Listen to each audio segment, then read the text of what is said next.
આ છે સલામત સવારીની બસના હેવી ડ્રાઈવર, જેને પડી બસમાં બસ ઠોકી. આજે બપોરે 2:30 વાગ્યે એટલે કે 2:30 આસપાસ રાપર બસ સ્ટેશનમાં રાપર થરાદ પડી બસમાં એક બસ ડ્રાઈવરે જ રિવર્સ બસ ઠોકી હતી અને મળતી માહિતી મુજબ બસ ઠોક્યા બાદ બસ મૂકીને ડ્રાઈવર નાસી ગયો હોવાનું જાણવા મળી રહ્યું છે. રાપર થરાદ બસમાં ધડાકાભેર ટક્કર લાગતા બસના આગળના કાચના ભૂકા નીકળી ગયા હતા અને આસપાસના લોકો ભેગા થયા હતા.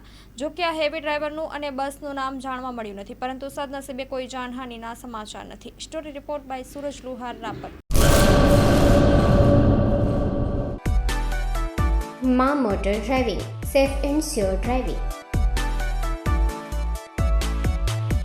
ડ્રાઇવિંગ એ શોખ સાથે આપની મોટી જવાબદારી પણ છે. અમારા ઇન્સ્ટ્રક્ટર દ્વારા સચોટ અને સરળ માર્ગદર્શન.